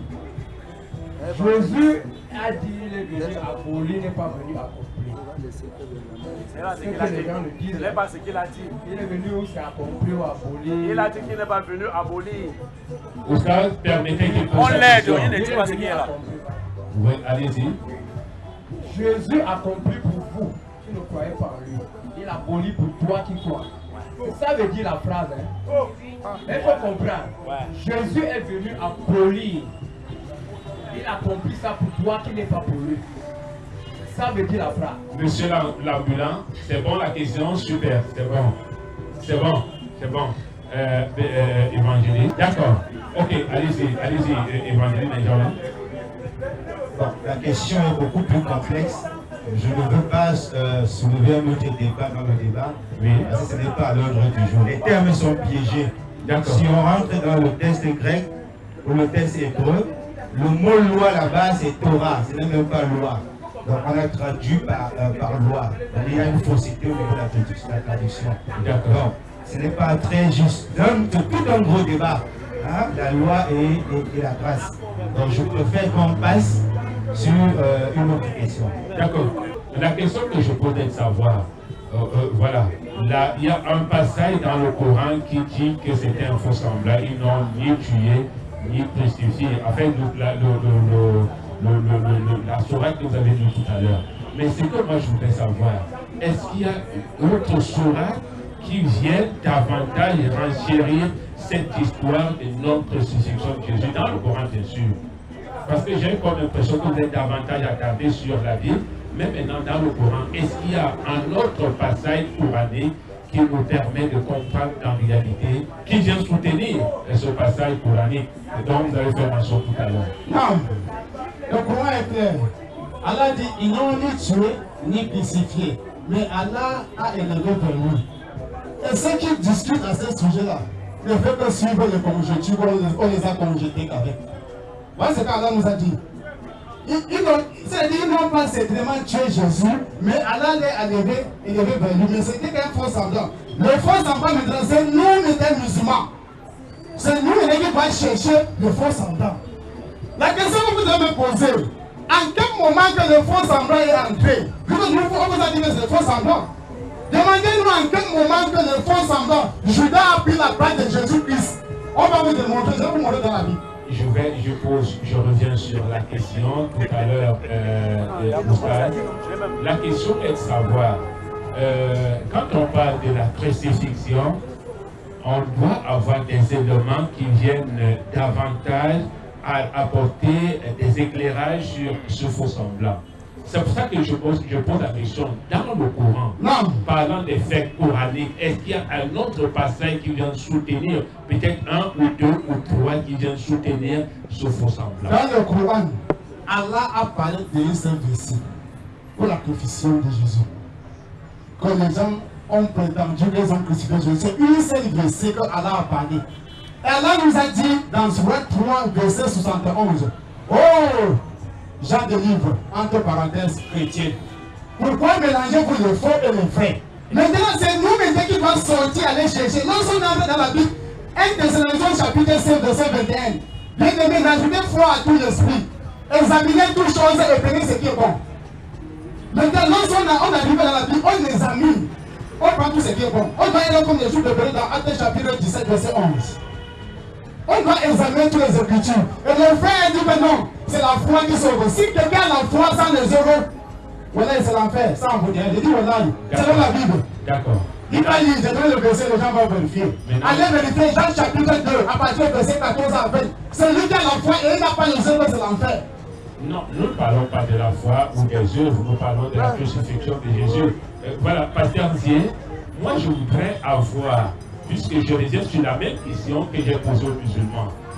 Là, j'ai posé la question de savoir est-ce qu'il y a des versets coraniques qui viennent soutenir la prétendue ou l'orchestration, la prétendue mort de Jésus. Maintenant, dans la Bible, est-ce qu'il y a des versets bibliques qui soutiennent la crucifixion de Jésus? En dehors de ce que vous avez cité tout à l'heure, nous pouvons voir, est-ce qu'il y a d'autres versets bibliques qui soutiennent cette mort-là? Déjà, d'abord dans Genèse, nous avons d'abord une annonce où on dit la sémence de la femme. Et c'est bien vrai parce que eux, dans la Bible, ils aiment dire Jésus, fils de Marie. Ils ont bien traduit ça dans le Coran. Puisqu'on sait que la femme n'a pas de sémence. Mais comment? Parce que même eux-mêmes, quand ils disent que Jésus, fils de Marie, Marie a fait comment pour avoir la femme? Donc, dans Genèse, il est dit que la sémence de la femme écrasera la tête du serpent et celui-ci lui mordra nos talons. Nous voyons déjà les prophéties qui commencent déjà dès la Genèse. Oui. Maintenant, nous avons encore des signes. Lorsque le peuple d'Israël doit sortir de l'Égypte, parce que ça c'est d'abord un type que je suis en train de montrer. Lorsque le peuple doit sortir de l'Égypte, l'Éternel va lui demander de prendre un agneau et d'égorger ça et de prendre le sang et de mettre sur les linteaux dans Exode 12. Nous commençons déjà à voir le type qu'il y a quelqu'un qui doit mourir pour les autres. Nous avons dans le livre de Lévitique, chaque année, il fallait prendre un agneau et qu'il fallait égorger, prendre le sang de cet agneau-là, aller le déposer sur le pont expiatoire. Donc on voit déjà une bête qui va mourir à la place des péchés des gens. Nous revenons dans Ésaïe 53. Et j'attends toujours, les musulmans m'ont dit qu'ils vont me démontrer que ce n'est pas Jésus. Comme ça, on a donné ce rendez-vous et j'attends. Dans Ésaïe 53, il est bien démontré comment on dit que homme de douleur, habitué, n'est-ce pas, à la souffrance. Et on dit qu'il s'est chargé, n'est-ce pas, de nos douleurs. Le châtiment qui nous donne la paix est tombé sur lui. Voilà pourquoi l'apôtre Pierre va utiliser cette écriture. Quand la Bible dit que par cette écriture, nous sommes guéris, l'apôtre Pierre dans son épître, ils connaissent toute la Bible, donc je n'ai même pas besoin de lire. Dans 1 Pierre, Pierre va dire ici que Jésus est mort au bois. Et pour faire quoi? Pour nous amener au Seigneur. Donc, c'est pour dire que nous avons des versets. Je vous ai dit, Jésus lui-même, de sa propre bouche, a déclaré dans Jean chapitre 3, le verset 15. Il dit comment Moïse a élevé le serpent des reins au désert. Ainsi le Fils de l'homme sera élevé, afin que quiconque croit en lui ait la vie éternelle. C'est Jésus lui-même qui le déclare. Et la Bible démontre qu'élevé n'est pas aller au ciel. Parce qu'il a pris l'exemple du serpent de rein du désert pour utiliser le mot élevé. Et maintenant il y a le mot élevé aussi quand il va aller au ciel dans Actes chapitre 1er. D'accord, merci. Voilà. Merci, Pasteur Ouzier. Je vais passer la parole à Oustaz Moussa. Peut-être pour revenir sur la question que j'ai posée tout à l'heure, Oustaz Moussa, nous avons davantage besoin d'avoir des précisions sur la crucifixion, la prétendue crucifixion de Jésus dans le Coran. C'est-à-dire, tout à l'heure, le pasteur Ouzier nous fait tout un lexical de quelques passages, nous replongeant dans l'historique et jusqu'à l'aboutissement final. Alors, nous parlons du Coran, bien évidemment. Vas-y, non. Oustaz a répondu. Dans le Coran. Laissez dans le Mais, Coran. pasteur, je vous en prie. Non, suivez ce que le journaliste. Je déteste ça en vous. Permettez. Ça c'est le comportement des gens qui n'ont plus d'argument. Calmez-vous. On me demande de dire, je suis en train de parler, mais laissez-moi parler. Ah, il y a même un problème. Le Coran a quel intérêt sur la mort et crucifixion de Jésus pour parler autant dedans? L'Éternel est même de passage, c'est même de passage qu'il a dit, il a dit rappelle-toi. Il a bien dit à Mohamed, il dit rappelle-toi. Ça veut dire que c'est une histoire qu'il lui raconte. C'est quel intérêt? Est-ce que la mort de Jésus donne quelque chose aux musulmans? Non. Est-ce que la mort de Jésus enlève quelque chose dans le musulman? Non. Pourquoi Allah t'a adhéré à faire le chapitre? Allah a fait des chapitres pour donner l'éloge de Jésus, mais pas pour parler de sa prétendue mort qui n'a jamais eu lieu. Donc c'est ça qu'on dit. Pourquoi vous dites que dans le Coran, le Coran va parler de ça par rapport à quoi? Ça a quel impact? Lis-moi 1 Corinthiens 15, verset 14, ou encore 14, verset 15. Où Paul dit que si Christ n'est pas mort, c'est 15. Lis-moi 1 Corinthiens 15, 14. Vas-y frère, rapidement, on va leur donner l'enseignement. 1 Corinthiens 15, verset 14. Bismillah. Et si oui, Christ n'est pas ressuscité, écoutez, si, ça dit que si, veut dire que, donc il n'est pas sûr. Si, vas-y. Si oui, Christ n'est pas ressuscité, oui, notre prédication est en vain. Ça veut dire que Paul dit que si Christ là il n'est pas mort, on est mort. C'est pour cela que les pasteurs font tout. Nous les musulmans disent que Christ n'est pas mort. Vous dites qu'il est mort. Vous faites tout pour les tuer. Parce que s'il n'est pas mort là, c'est fini pour vous. Maintenant là, je ne vais pas dire. Vous avez parlé ici là. Il faut me lire 2 Timothée 2, verset 8. Donc vas-y frère, rapidement. 2 Timothée 2, oui, verset 8. Vas-y frère. Souviens-toi de Jésus-Christ. Souviens-toi de Jésus-Christ, c'est Paul qui parle toujours. Vas-y. Issu de la postérité de David. Oui. Ressuscité des morts. Oui. Selon mon évangile. Selon mon évangile. Ah, vraiment. Vous voulez qu'on vous parle comment? Avec français ou anglais ou arabe ou quoi? Il dit selon mon évangile. Il n'est pas sûr. Il n'est pas sûr de la mort de Jésus. Il a dit qu'il parle tout au conditionnel. Et c'est lui-même qui dit, dis-moi là où Jésus a dit que si je ne suis pas mort, vous êtes cuit. Dis-moi là où Jésus a dit que croyez à ma mort et ma résurrection, vous serez au paradis. Donnez-moi ces versets-là. Avec tous les musulmans ici, je vous promets de devenir chrétien. Ça n'existe pas. Merci. Moi, je vais revenir sur une autre précision. Peut-être, c'est bon, Oustaz, c'est bon. Voilà, je vais revenir sur une autre précision concernant les interrogations. Plusieurs personnes pourront se faire ces interrogations dans laquelle on parle là de la crucifixion de Jésus. Oustaz Scanner, vous avez souvent eu des faits historiques, vous avez quand même eu certains faits historiques dans votre vécu? Non. C'est-à-dire que quand vous êtes né, vous avez quand même vos camarades de classe ou même vos camarades d'enfance? Non. D'accord. Alors, comment expliquer que celui qui est né peut-être après vous revienne sur ce qui vous est arrivé pendant que vous étiez enfant? Est-ce à dire qu'il s'intéresse à vous ou bien il avait quelque chose d'assez exceptionnel vous concernant? C'est une question. Comment quelqu'un qui est né derrière moi, oui, il ne m'a même pas vu, oui, et il vient raconter mon histoire alors qu'il n'était pas là? C'est ça la question, non? La question est de savoir comment expliquer que celui qui est né, soit après vous ou avant vous, puisse relater de manière claire ce qui s'est passé avec vous. Non, ce qui personne dit, lorsqu'on parle de Dieu, hein, Dieu, c'est l'Éternel lui-même qui lui a inspiré. On dit quoi? Le Coran dit quoi? Rappelle-toi. C'est l'Éternel lui-même qui est en train de... Il ne parle pas de... Nous parlons de faits historiques. Oh, le fait historique. C'est le fait historique. Le fait historique. Oui. Oui. Sur le fait historique, voilà l'historien. Alhamdulillah. Oui, j'ai compris la question. Ou bien pose, mais j'ai compris. Pose ça. Voilà. Je reviens d'une manière claire. Pose. Vous êtes Oustaz Moussa. Oui. Vous avez une référence. Vas-y, frère. Oui. Et comment expliquer que celui qui vient, donc peut-être 5-10 ans après toi, puisse parler de vous de manière exacte? C'est toi qui dis qu'il parle exactement ou bien c'est lui-même qui dit qu'il parle exactement? Puisque nous-mêmes, nous utilisons les versets. Donc pour dire ce qui s'est passé aussi exactement. Entre eux et nous, qui est exact? Les historiens, nous utilisons quoi? Notre compassion, ou bien notre imagination, ou bien nous nous basons aussi sur les écritures divines. Que ce soit le Coran ou la Bible.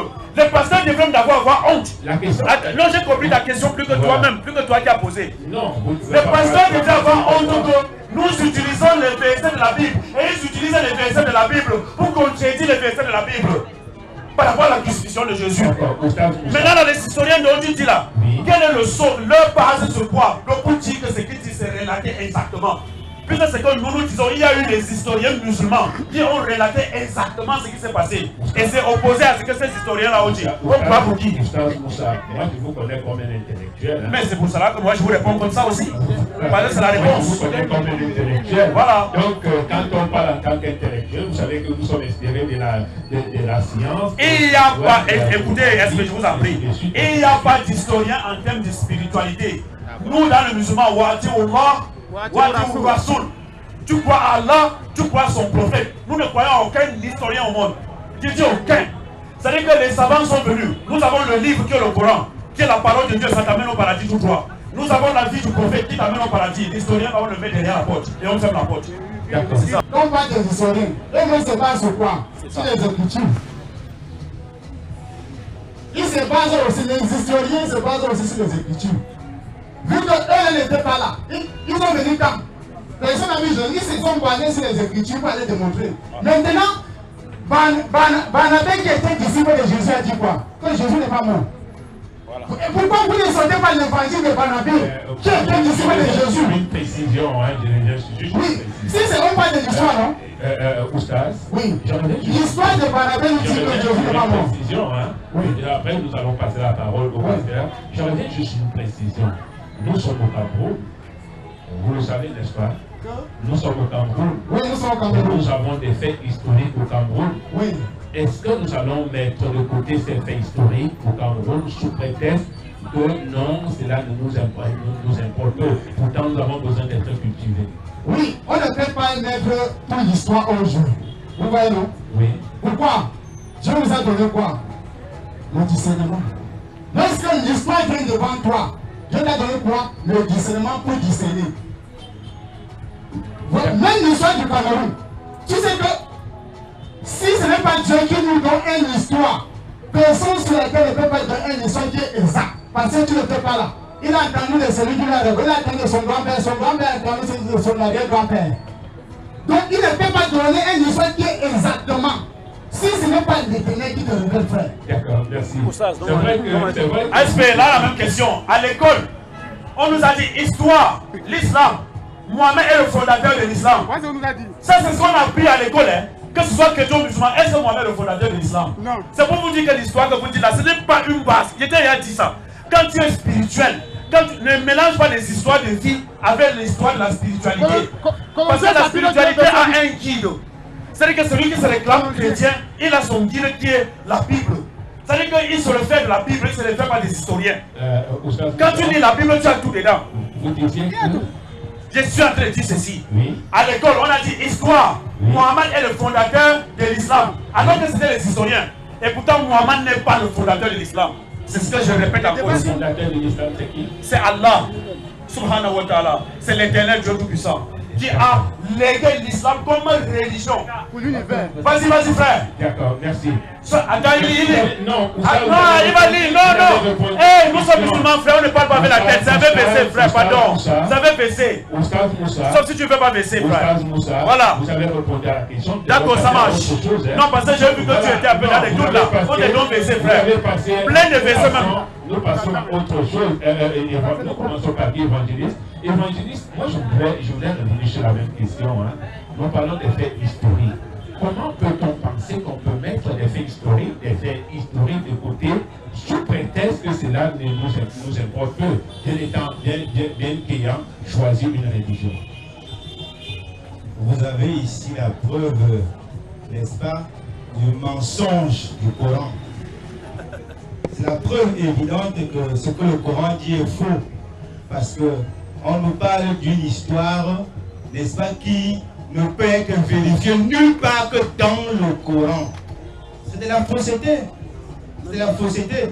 Or, nous parlons d'un personnage historique. Ça veut dire qu'il appartient d'abord aussi à l'histoire.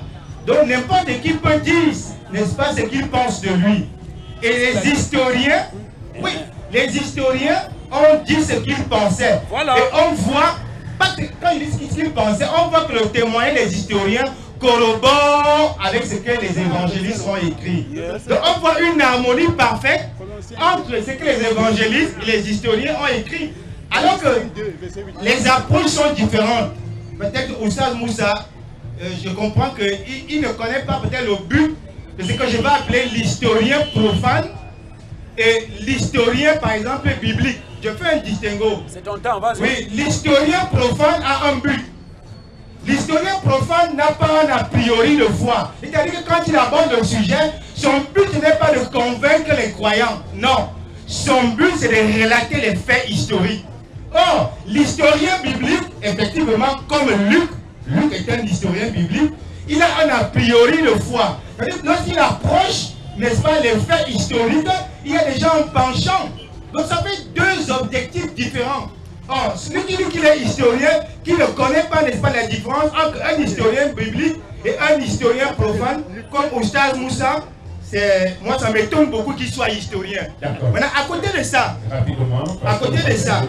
vous avez écouté Oustaz Scanner ici, qui a bien dit haut et fort qu'il n'y a qu'un seul verset dans le Coran, n'est-ce pas, qui parle du faux semblant. Hein? Du faux semblant. Et je suis étonné que les gens suffisamment intelligents veulent bâtir une doctrine sur un verset. Or, dans la Bible, c'est impossible. Dans la Bible, on ne fait pas une doctrine avec un verset. Quand je fais une doctrine, j'ai parcouru toute la Bible. Je pars dans l'Apocalypse, je pars dans Lévitique, je pars dans le Nom. Je pars 1000 versets. Maintenant, à partir de plusieurs versets, je peux maintenant bâtir une doctrine. Donc, vous voyez, on a la fausseté. Bon, je ne sais pas si l'herméneutique des musulmans est sous bonne herméneutique. On constate ici la fausseté. On fait donc une publication, une communication, une doctrine sur ce qu'on appelle le Congossa. Il semblerait que Jésus, n'est-ce pas, a été substitué par un sosie. D'autre part d'un sosie, d'autre part de Judas. Parce que dans les milieux musulmans, il y a beaucoup de tendances. Mais on voit très bien que cette question-là, n'est-ce pas, ils sont inconfortables avec cette question.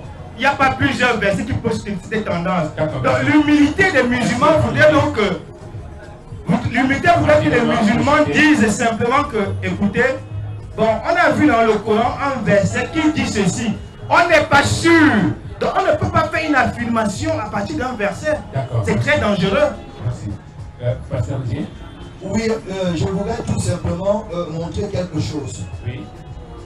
Regardez que même le prophète lui-même, on lui dit que s'il doute de ce qu'on lui a dit, qu'il consulte. Vous voyez, c'est-à-dire que la Bible, c'est-à-dire que le livre, on dit qu'il consulte ce qu'il dit sur Dieu dit avant.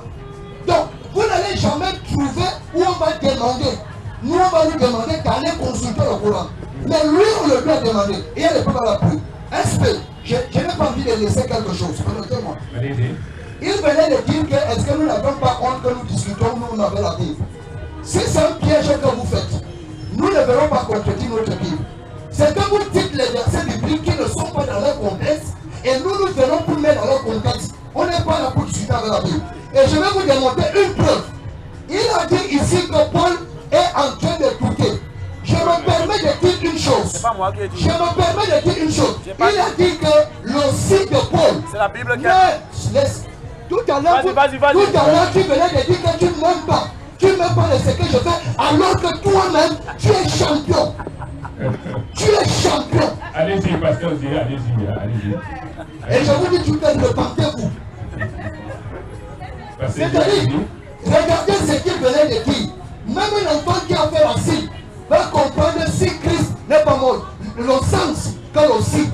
Et je me cosille chaque jour pour vouloir montrer ça à Osar. Il ne va pas monter. Je ne pas dans 1 Corinthiens 15. Ma tablette m'a lâché. Regardez pourquoi nous avons le mot si. Ok. Si tu avais déjà ouvert là, 1 Corinthiens 15. Comme 1 Corinthiens 15. 1 Corinthiens 15, verset 14. Oui. Et si Christ n'est pas ressuscité, notre prédication est donc vaine. Ok, je veux que tu le montres au verset 10. Pour comprendre aussi qu'il est en train de dire. Donc tout le monde écoute très bien. Par la grâce de Dieu, je suis ce que je suis. Et sa grâce envers moi n'a pas été vaine. Loin de là, j'ai travaillé plus que tous. Non pas moi toutefois, mais la grâce de Dieu qui est venue avec moi. Ainsi donc, que ce soit moi, que ce soit eux, voilà ce que nous prêchons. Et c'est ce que vous avez cru. Continue. Or, si l'on prêche que Christ est ressuscité des morts, comment quelques-uns parmi vous disent-ils qu'il n'y a point de résurrection des morts? S'il n'y a point de résurrection des morts, Christ non plus n'est pas ressuscité. Voilà.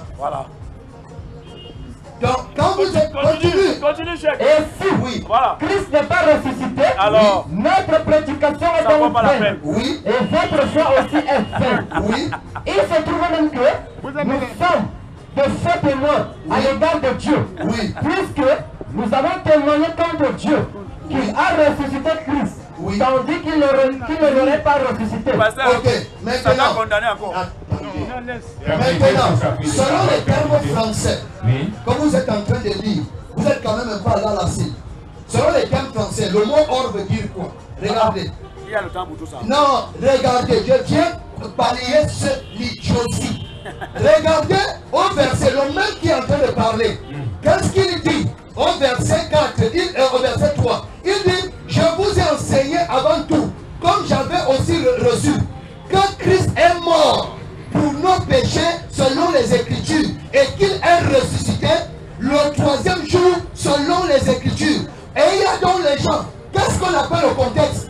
Dans ce contexte-ci, il y a des gens qui ne croient pas. N'explique pas. Ok, bon, d'accord, ok, oui, d'accord, tu n'expliques rien. Quand tu es champion, je dis qu'on n'explique pas. Tu fais ce qu'il fait souvent. D'accord, nous avons juste... Maintenant, regardez donc le verset 4. Il a déjà dit que Christ est mort et ressuscité. Est-ce que nous sommes d'accord? Toi qui utilises la Bible. Maintenant, il vient donc ici. Il déclare ici, regardez. Ainsi donc, que ce soit moi, que ce soit eux, voilà ce que nous prêchons. Ils prêchent quoi? C'est qui venait d'être dit au verset 3 et au verset 4. Et il dit maintenant que, oh, si l'on prêche que Christ est ressuscité de mort, comment quelques-uns parmi vous disent-ils? Vous voulez même quoi au juste? Le français est clair. Comment quelques-uns parmi vous disent-ils? Ce n'est pas Paul qui est en train de dire que Christ n'est pas mort. D'accord. J'espère qu'on aura aussi. Merci. Vous avez eu plus de 20 minutes ici. Merci, pasteur Guy. Parce qu'il y a quelque chose qui va encore balayer. Lorsque tu peux dire que selon mon évangile, il faut toujours utiliser le contexte. Je t'ai déjà toujours dit ça. Merci. Le contexte, Paul a des gens qui le concrétisent à la résurrection de Jésus. Et c'est pourquoi il s'approprie l'évangile. Merci. Utiliser comment le terme français. Mesdames et messieurs, chers téléregardateurs, tout le plaisir est pour nous de savoir nombreux à ce débat. Je voudrais rappeler aux autres que pour tous ceux qui sont ici, vous pouvez taper Oustaz Moussa YouTube, la chaîne, vous tapez Oustaz Moussa YouTube. Vous allez tout de suite tomber sur le débat. Vous pouvez déjà voir le débat précédent sur ces lieux et les autres débats également qui se font sur le plateau. Vous allez voir tous ces débats-là. Liker, distribuer, partager également, et ça fera plaisir, ça nous fera plaisir. Alors, Oustaz Moussa, nous avons juste 10 minutes à passer ensemble. Bon. Nous partageons les 10 minutes en deux. Voilà. Vous avez 2 minutes et demie, l'évangéliste a 2 minutes et demie, il a 2 minutes et demie, et le pasteur Zier 2 minutes et demie. Allez-y. Alhamdulillah. 2 minutes et demie. Alhamdulillah. Le pasteur a pris un verset qu'il a dépassé. Maintenant, là, il veut prendre toute l'émission pour se justifier. Le pasteur, il a pris le camp, pardon. Maintenant, là, on continue. Regardez. Vous avez rendu, pardon, la positionnement Ecclésiaste 12, verset 13 à 14. Vous avez rendu les chrétiens paresseux. Parce qu'un chrétien peut boire. Il dit je peux boire comme je veux. Parce que Jésus est mort sur la croix pour mes péchés. Il fait tout ce qu'il veut. Jésus est mort sur la croix. Lis-moi Ecclésiaste 12, 13 à 14. Vite. Ecclésiaste chapitre 12, verset 13 à 14. Vas-y, frère. Les paroles des saints sont comme des aiguillons. Oui. Et rassemblées en un recueil. Oui. Elles sont comme des couilles plantées. Oui. Données par un seul maître. Vas-y, frère. Du reste, mon fils. Oui. Dis instruction de ces choses. Vas-y. Et ne finirait pas. Oui. Si l'on voulait faire un grand nombre de livres, oui, et beaucoup d'études, est une fatigue pour le corps. Tu es dans Ecclésiaste, non? Ecclésiaste. Ecclésiaste chapitre 12. Oui. Verset 13 à 14. Vas-y, Ecclésiaste 14, vas-y au 14. Du reste. Tu aimes le 14? Non. Vas-y. Du reste. Oui. Mon fils. Oui. Dis instruction de ces choses. Non, tu n'es pas dans Ecclésiaste, regarde encore. Ecclésiaste. C'est pas Ecclésiaste. Chapitre 12. Oui. Verset 13 à 14. Vas-y. Ou Ecclésiaste. Ecclésiaste, oui. Moussa n'en plus parler. C'est Ecclésiaste. Juste une minute pour vous, juste une minute. Si vous êtes Il y a deux Ecclésiastes. Non, c'est qu'il y a deux Ecclésiastes, c'est pas l'autre. Ou Ecclésiaste. Bon, c'est bon. Je vais paraphraser pour que mes minutes ne finissent pas. Une minute, juste une minute pour le faire. Ecclésiaste 12, 13, 14. Dans une autre version, l'Éternel amènera au jugement toute œuvre. Que ce soit le bon, que ce soit le mauvais. Ça dit que si quelqu'un reste là, tu parles, tu fais des choses, dis que Jésus est mort sur la croix pour tes péchés, tu es mort. Parce que là, on va amener toutes tes œuvres, donc tes jugements vont être basés sur les œuvres que toi tu as fait. Maintenant là, mon frère, je vais donner mes deux versets. Il faut me lire Marc 12. Vous pouvez donner deux versets, vous avez 30 secondes. Ok, Marc 12, 25. Voici ce que Jésus dit, je vais paraphraser. Jésus dit, quand quelqu'un ressuscite, il ressuscite en esprit. C'est-à-dire que quand tu es ressuscité là, c'est en esprit que vous allez être ressuscité comme les anges. C'est ce que lui il a dit. Donc maintenant là, dans Luc 24, 36 jusqu'à 39, quand Jésus entre, les pasteurs ont menti ici. Ils disent que quand il est entré, j'ai fini le verset non pas. C'est pas poli de commencer un verset sans finir, puisque c'est le dernier tour. Maintenant là, dans Luc 24, s'il te plaît, 5 secondes rapidement, 5 secondes. Luc 24, 36, ils disent qu'il a demandé à Thomas, mets le doigt ici là, parce que c'est là où on a fléché. Jésus dit bien, il faut un esprit, n'a ni chair, ni os, toucher mes mains. Parce qu'un esprit n'a ni chair, ni os. C'était juste pour démontrer à ses disciples que c'est bel et bien lui, Jésus. Il n'a pas été mort puisqu'il n'a pas été ressuscité. Parce que quand on ressuscite, on ressuscite en esprit. Voilà ce qu'il a dit. Donnez le micro à l'évangéliste. Évangéliste, vous avez 2 minutes et demie. Oustaz Moussa, restez dans votre Coran, c'est nettement mieux pour vous. La Bible est le seul livre au monde qui parle de la résurrection corporelle. Quand tu sors avec ton corps, Jésus est sorti avec son corps. Donc ne dites pas ce que vous racontez là, c'est des histoires. Bon, on vient d'assister ici à une démonstration flagrante, n'est-ce pas, de la supercherie, n'est-ce pas, de l'islam et de son livre.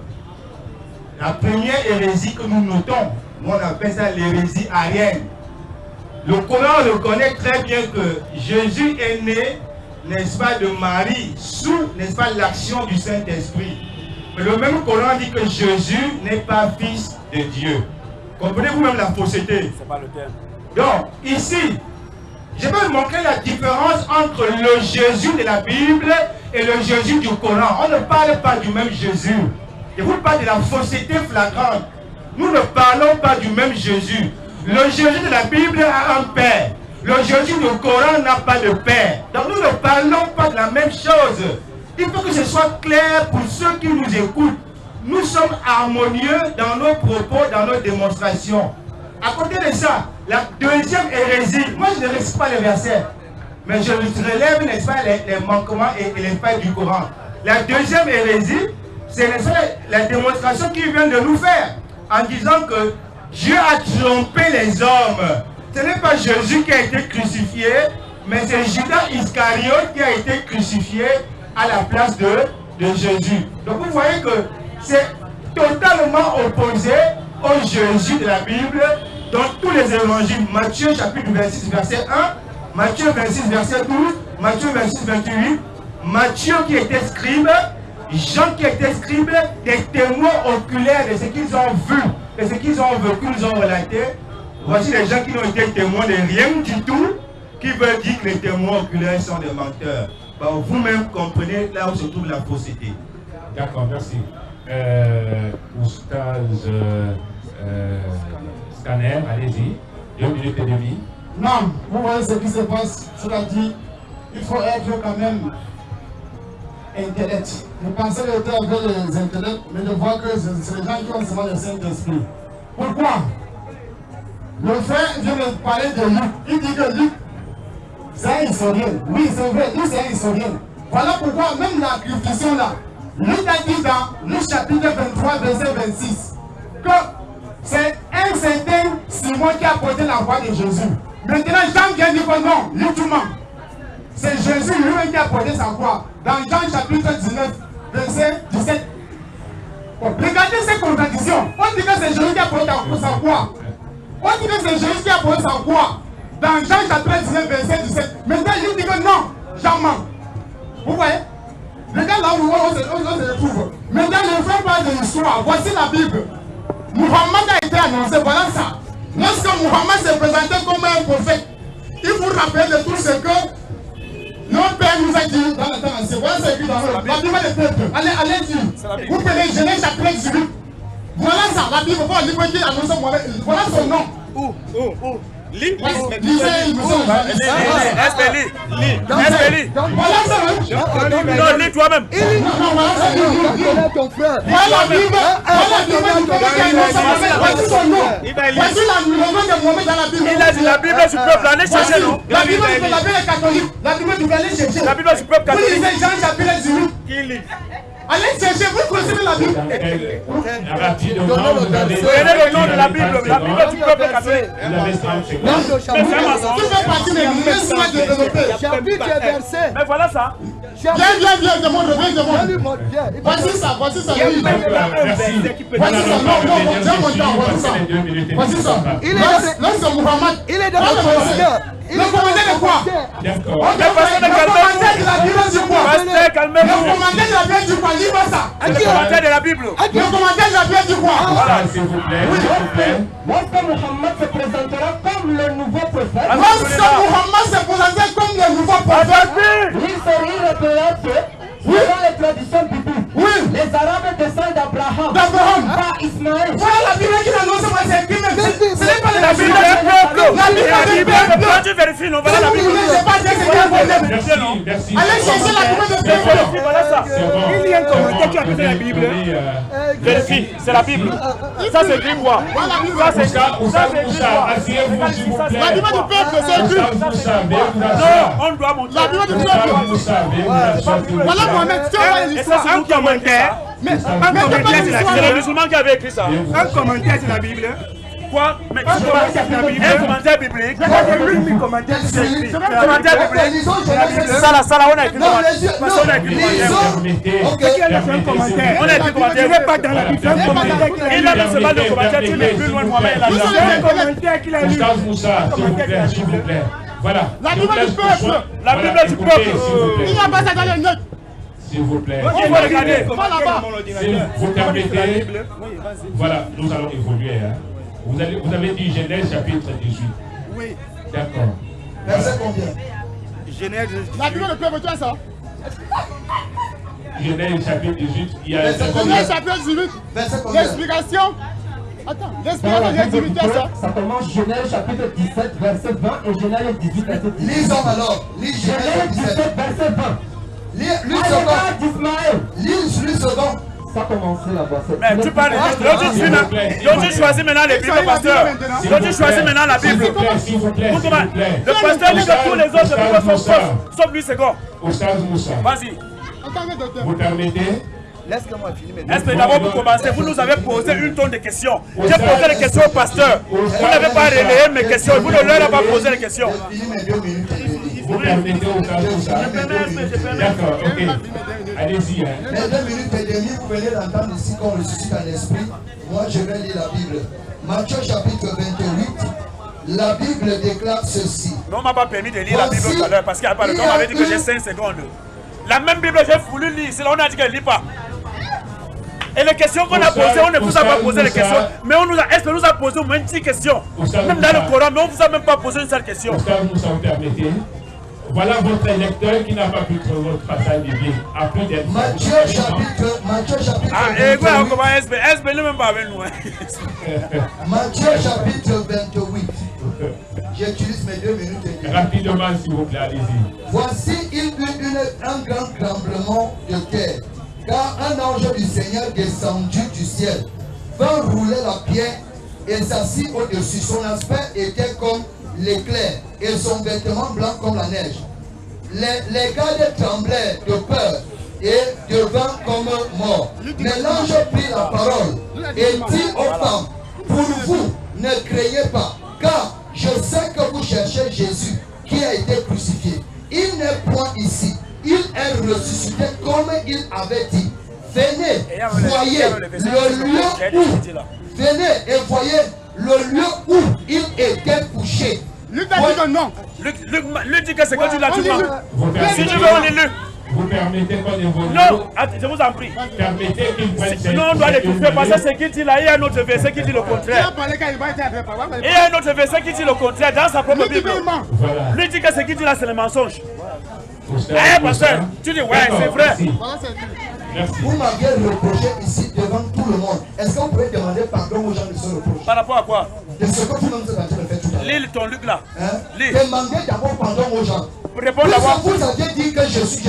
Vous n'aimez pas ce que je fais. La Bible du peuple, réponds d'abord ici. Demandez d'abord pardon aux gens. Tu as 2 minutes et demie, réponds d'abord ici. Voilà, allez-y, s'il vous plaît. Je continue. On dit, voyez le lieu où il était couché. On dit, alors promptement dit à ses disciples, il est ressuscité des morts, voici, il vous précède en Galilée. C'est pourquoi nous nous tenons sur ce que la Bible déclare.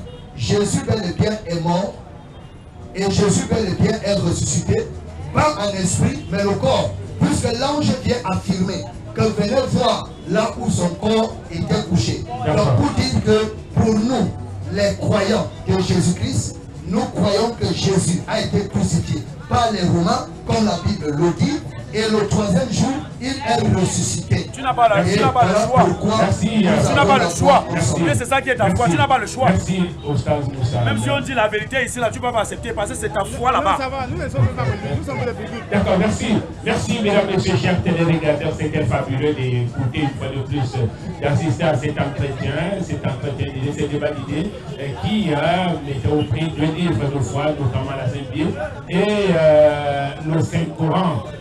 Déjà, mesdames et messieurs, vous avez la possibilité et même la capacité, mais néanmoins, il y a une seule personne qui peut vous capaciter, et c'est le Tout-Puissant, c'est lui-là qui va vous éclairer afin de prendre le meilleur chemin. Est-ce regarder le Saint-Coran ou alors regarder la Sainte Bible à la fois des arguments qui ont été produits cet après-midi? Oustaz Moussa, merci d'être venu ce jour. Merci évangéliste d'être venu également. Merci Oustaz d'être venu. Merci pasteur Ouzier d'être venu. Mesdames, messieurs, il y a également les annonces. Je voudrais vous rappeler, vous qui étiez là, déjà vous pouvez taper sur la page officielle Oustaz Moussa pour revivre ce débat. Vous allez revivre non seulement ce débat qui est fait en plein air, d'autres débats qui sont faits en studio, et vous allez vous délester de tout ce dont vous avez besoin concernant les explications et les débats choc d'idées. Merci, Oustaz Moussa. Le dernier point, Oustaz. Oui, nous allons dire aux gens que nous avons tous suivi ce qui Parlement divin est une émission de décryptage de la parole de Dieu avec appui public. Restez scotchés car nous sommes des parlementaires et vous également.